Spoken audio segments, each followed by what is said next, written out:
What if I told you that one of the most decorated US Marines in history claimed a group of powerful businessmen tried to recruit him to overthrow the President of the United States?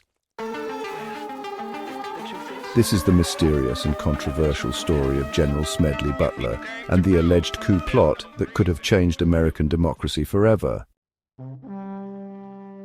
Smedley Darlington Butler wasn't just any military officer. By the time he retired, he had received 2 Medals of Honor, served in nearly every major US military engagement from the Spanish-American War to World War I, and was beloved by his troops for his outspoken honesty. But it was after retirement that he would make his most explosive claim. In 1933, Butler testified before the United States Congress that he had been approached by a group of wealthy businessmen. Their proposal: to lead a force of veterans in a coup d'etat, remove President Franklin D. Roosevelt from power, and install a fascist regime under Butler's command. The men behind this alleged conspiracy were said to be part of a shadowy elite connected to Wall Street, big industry, and major banking institutions. According to Butler, they feared Roosevelt's New Deal policies, which they believed were steering the nation towards socialism. They wanted a strong man, a respected war hero, to lead their cause and restore the old order.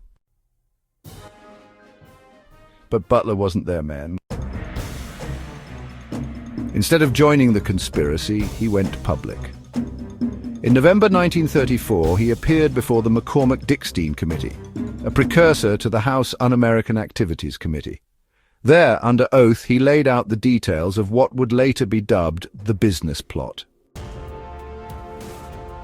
He named names, he described meetings.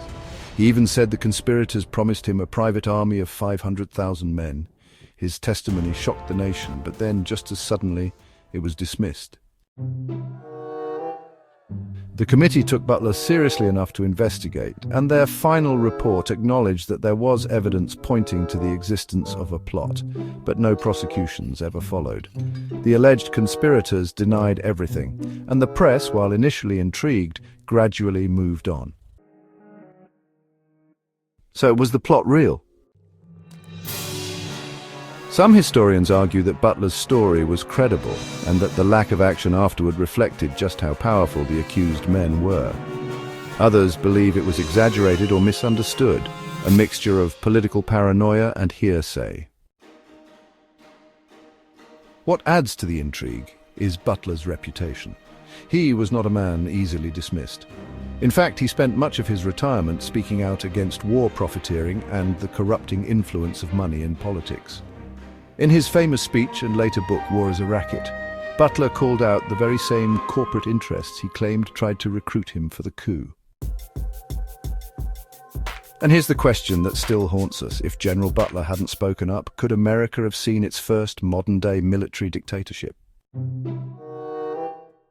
The true depth of the business plot remains shrouded in uncertainty, neither fully proven nor fully debunked.